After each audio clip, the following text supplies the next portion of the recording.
2025 na, and still, hindi mo pa rin alam kung paano mag-one name on Facebook. If that's the case for you, don't worry, kasi sa video na to, I'm going to show you how to one name on Facebook that works for both Android and iOS.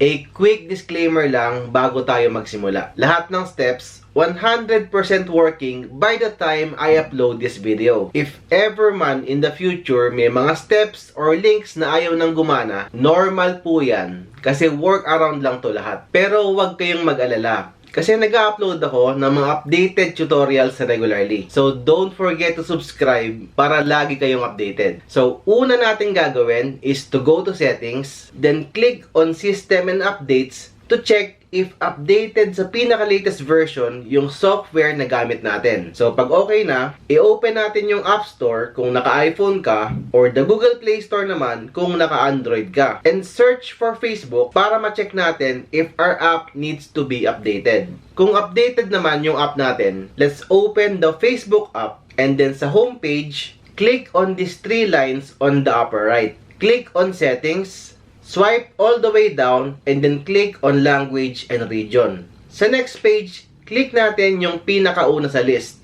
Mapupunta tayo ngayon sa page na to.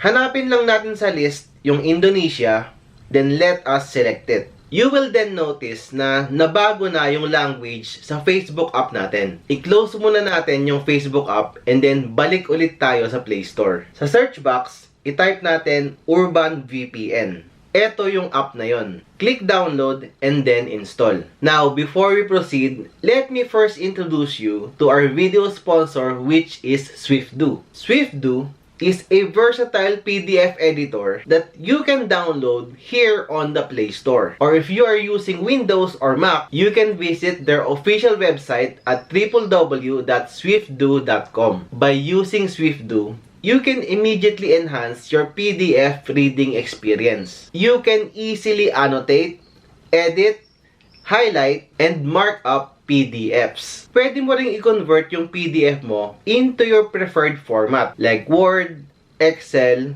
PowerPoint, or JPEG. If you want to download SwiftDo, please check out the links in the description box as well as on the pinned comments. Okay, moving on. Pag na-install na natin yung Urban VPN, open na natin siya. Pagka-open ng app, yan yung bubungad agad sa inyo. Pero don't worry, kasi optional naman yung monthly and yearly subscription na yan. Sa upper right, click lang natin tong choose free. Sa next page, sa pinakababa, click natin yung red button to accept. Next, click nyo naman agree and continue. Then select skip para mapunta na kayo dito sa part na to. Dito sa search box, type nyo lang Indonesia, then select. May lalabas na prompt sa baba ng screen. Click nyo lang okay para mag-start na siya mag-connect. Once nakita nyo gumalaw na yung timer, then it means you are already connected. Swipe up without closing the app, then i-open lang natin ulit yung Facebook app. Click ulit natin yung three lines sa upper right, click on the gear icon, then click on this option. Remind ko lang kayo na since pinalitan na natin yung language kanina, Indonesian na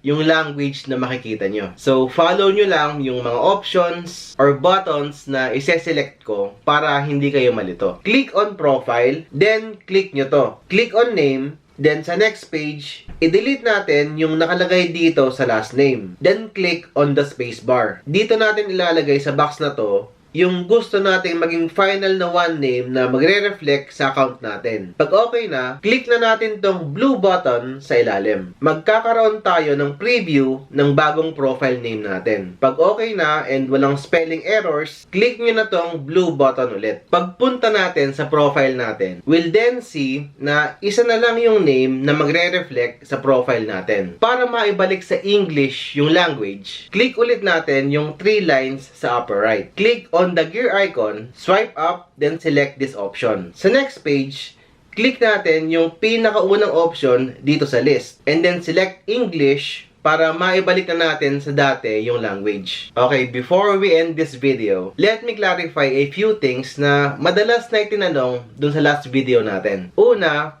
yes, pwede nang i-uninstall yung Urban VPN app sa phone nyo once natapos nyo na yung name change process. It doesn't mean na pag in-uninstall nyo na yung app, babalik sa dati yung name nyo sa Facebook. Kasi hindi naman sila konektado. Next is kung pwede ba to sa iOS. Yes, this tutorial works for both Android and iOS. If hindi siya available sa App Store, you can download other apps as long as may Indonesia sa list ng mga servers available. However, it can be frustrating kasi sa ibang app, you need to watch an ad before they allow you to connect to the available servers. So, to be clear, it doesn't matter kung anong VPN app yung gamitin nyo to connect. As long as sundin nyo lahat ng steps na ipinakita ko dito sa video. So that concludes our tutorial. And kung nakatulong sa inyo, don't forget to like and share para mas marami pa tayong ma-reach and matulungan. So that's it. See you on the next one.